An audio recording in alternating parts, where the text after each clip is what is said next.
इस समय हम मौजूद हैं प्रयागराज संगम तट के किनारे और यह है देवराहा बाबा मंच और ये है उनकी ज्योति। ये देखिए कितनी ऊंची ज्योति है और ये उनका आश्रम है और ये उनका मचार है जो कि 10-12 फीट ऊंची है। मैं आपको नज़दीक से दिखाना चाहूँगा और ये मैं बताना चाहूँगा आपको कि ये संगम तट के किनारे है।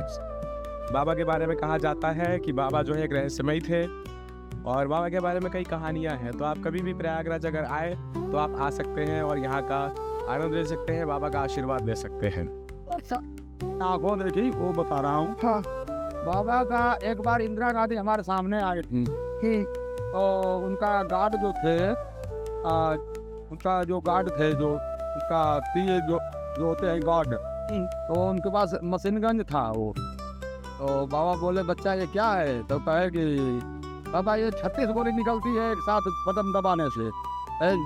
बोला 10 मिनट के बाद मौन होकर बोले बच्चा थोड़ा ऊपर करके दिखाओ, देखें जरा कैसा है, खिलौना है, हमारे देखे में तो खिलौना है।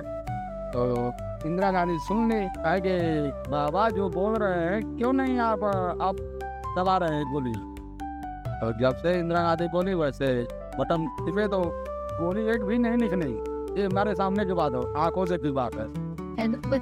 फिर जो है ऐसे चमत्कार तो बहुत हमने देखा है बाबा का, जब तक हमने देखा है तो बाबा क्या हमें कब से कब तक मिलते थे या किसी ने आते जाते देखा है? बाबा, हाँ, बाबा को जो है मचान पे जब चढ़ जाते थे तो सर्दी से निकलते थे और जब मचान पर चले जाते थे तब दिखते थे, चढ़ते समय नहीं कोई देखता था।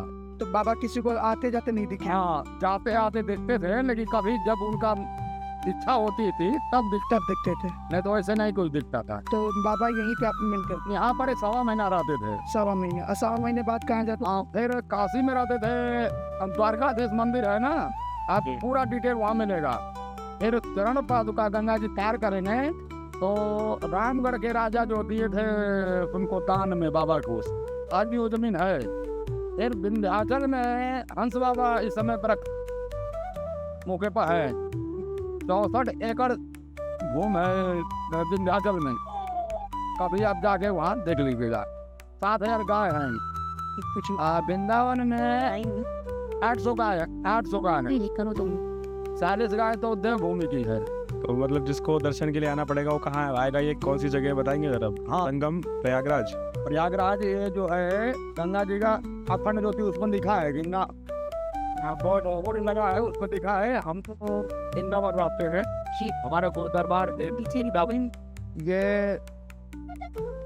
हर कुंभ में माघ महीने में बाबा यहाँ जैसे लोग कल्पवास करते हैं तो 1-1.5 महीने के लिए आया करते थे और यहाँ रहते थे, नित्य स्नान करते थे।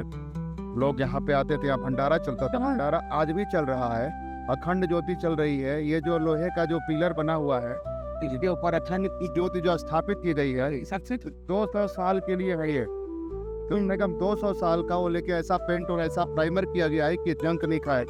ये लोहा स्पेशल लोहा है, ये जो बड़े बड़े नेवी के उसमें लगते हैं, जो समुद्र में पानी की जहाज होती है, वो वाला लोहा यहाँ बनाया गया है। और ये बाबा का ओरिजिनल मचान है जहाँ बाबा बैठते थे, जहाँ बाबा निवास करते थे। इसी मचान से सबको आशीर्वाद देते थे, तो दूर दूर से लोग आकर के यहाँ दर्शन करते। बाबा की उम्र जैसा कि लोग बताते हैं पीढ़ी तो पीढ़ी कम से कम 600 साल है, लेकिन किसी ने सच नहीं बताया, इससे भी ज़्यादा हो सकता है जी। तो ये बहुत ही दिव्य जगह है, पावन जगह है।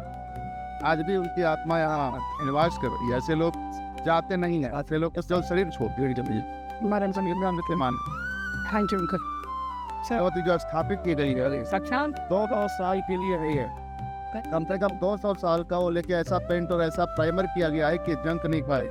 ये लोहा स्पेशल लोहा, ये जो बड़े बड़े नेवी के उसमें लगते हैं, जो समुद्र में पानी की जहाज होती है, वो वाला लोहा यहाँ पाया गया है। और ये बाबा का ओरिजिनल मचान है जहाँ बाबा बैठते थे, जहाँ बाबा निवास करते थे। इसी मचान से सबको से बात है और दूर दूर से बाबा यहाँ दर्शन करते। बाबा की उम्र जैसा कि लोग बताते हैं कम से कम 600 साल है, लेकिन किसी ने सच नहीं बताया, इससे भी ज्यादा हो सकता है। तो ये बहुत ही दिव्य जगह है, पावन जगह है। आज भी उनकी आत्मा यहाँ निवास कर रही है। ऐसे लोग जाते नहीं है, ऐसे लोग वो तो हमेशा भी माने जाते।